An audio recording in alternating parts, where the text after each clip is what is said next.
which is totally unrelated to Hurricane Joaquin. But we are monitoring those situations also.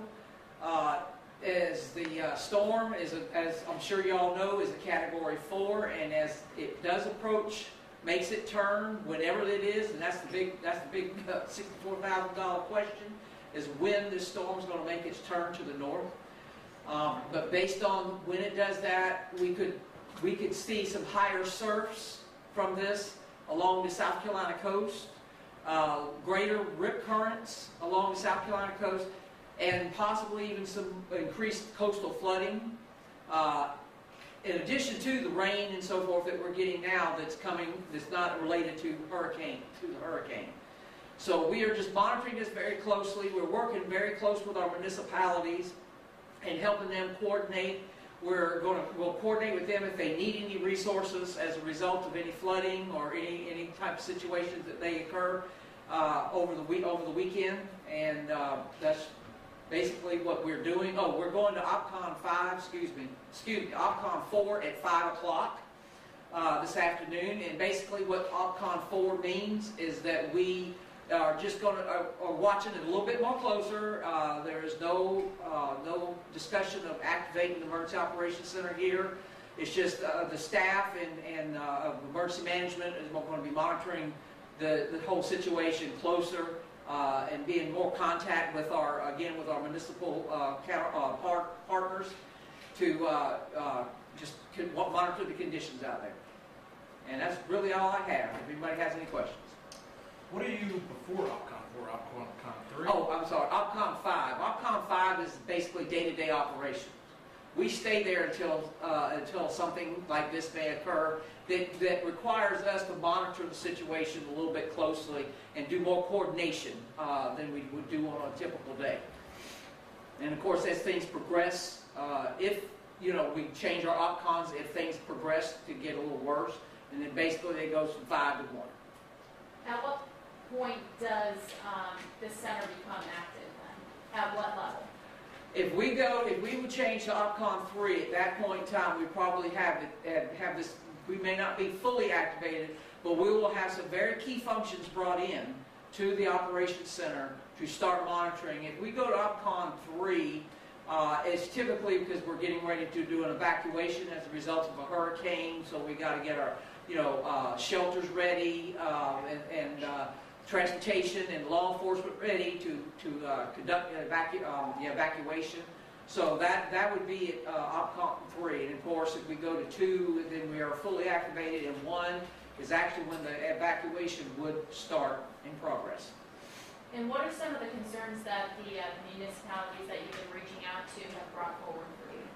Again, it's the heavy rain and the flooding. As we all know, we have areas in Charleston County that flood pretty easily, and so it's just a matter of that and provide whatever type of assistance we can to help block off roads with county resources and that type of stuff.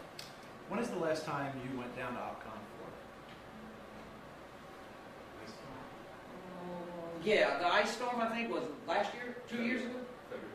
Yeah, when we had the ice storm and stuff, we did go to OPCON 4 for that, and we did, but we also did a partial activation because of that. And again, that just because we didn't go to OPCON 3 for that ice storm didn't mean that we did not have a need to partially activate the Emergency Operations Center. So again, the situation kind of dictates, if you will, what we do when we do it. Will additional staff be brought on because of this OPCON 4, or other than just monitoring it, what does it really mean? Just that monitoring. There will not be any additional staff, but we are in closer contact and communication with support agencies and at the county level and at the state level and at the municipal level if we need to support them. Is there any other sort of timetable that you'll be addressing the community regarding any sort of change in the next couple of hours or even the next 24 hours?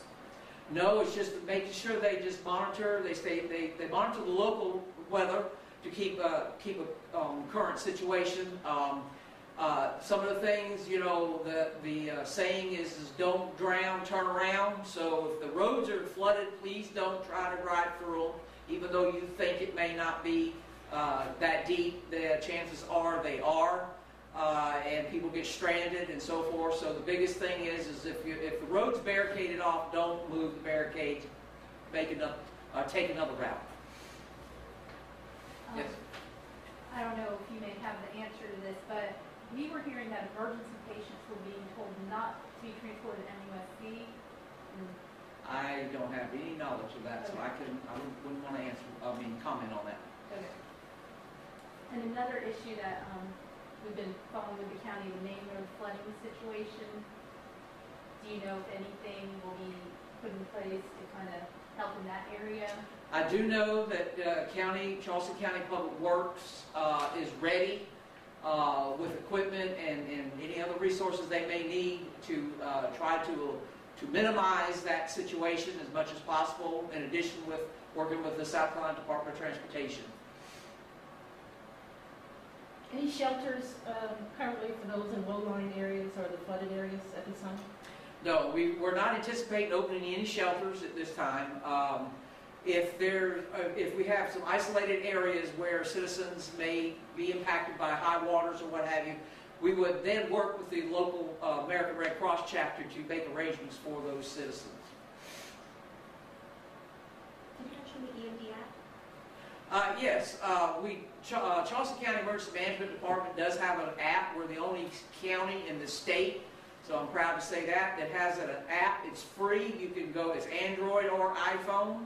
You can just go to whatever app store you use and do a search for CCEMD, and it will come up, and we will use that app to put out information.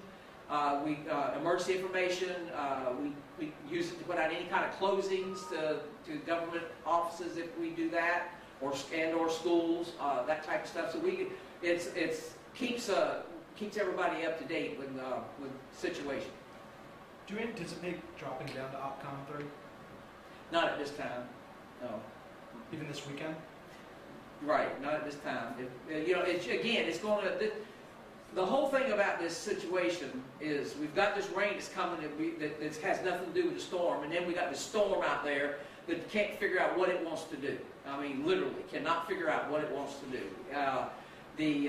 The Hurricane Center, which we were on the phone with earlier today, said they can't even figure out what it wants to do because the computer models that they use to try to come up with the track of these storms is got it going every direction possible. So it's until it makes that turn. This is what we were told by the Hurricane Center and the National Weather Service Charleston office here. Until it makes that turn to the north, in the northward direction, it's really kind of hard to tell where that storm's going to go and what it's going to do. Okay, well, if there's no more questions, thank you again for coming by and talking with us.